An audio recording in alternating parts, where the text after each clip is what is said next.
we are Black history. Essentially, we are Black history.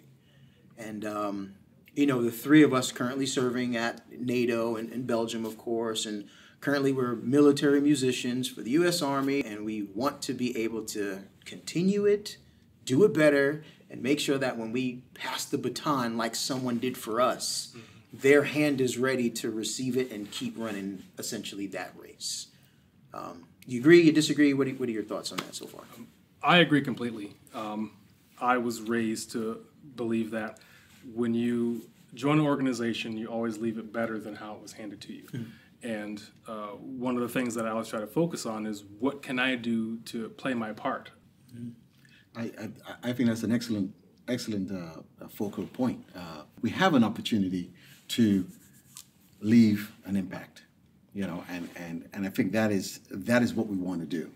Not only make a difference, but we want to, when we leave this place, you know, that the baton is passed on and they can say, hey, I remember what Emery did, and this empowered me to make a change or to go in this direction.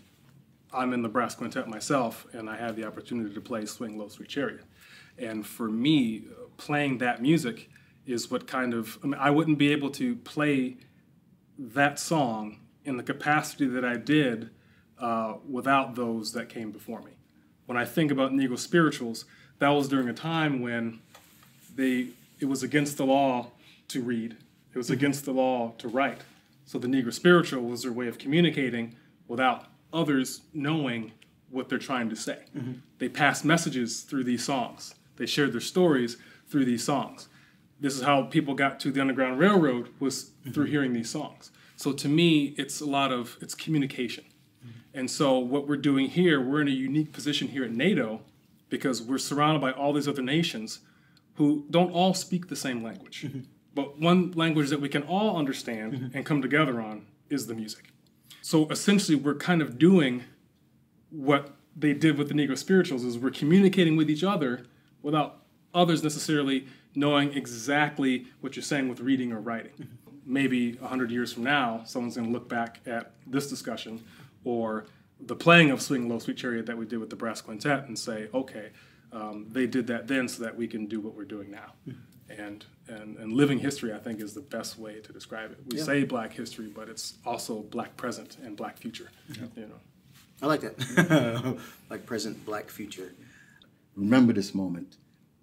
Draw the information that they need, and also then pass that information on. And that's how history, right, is carried from generation to generation. What I want viewers to take from this is hope. Hope. Future, tomorrow, betterment of the people of the society. I just want things to be better. And if we can reflect back on what we've been taught about history from 50 years ago, 70 years ago, 200 years ago, if we can reflect back on those times, we've all heard struggle. We've all heard slavery. We've all heard lack of freedom. We've all heard lack of opportunity. We've all heard that. In many cases, or in many ways, we could say that's still present to this day. I really endorse your points, because I think if we look at the long thread here, it is centered around that hope, right? Yeah.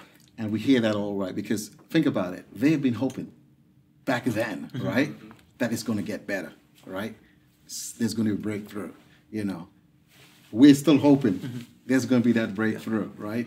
And of course, the future generation, I know, is going to be. But again, as you said, passing the baton and giving them that continuous, direction and motivation that there is hope. My goal now is to be able to, again, essentially take that baton and really share that message of there's hope. I'll prove it to you. I'm an example.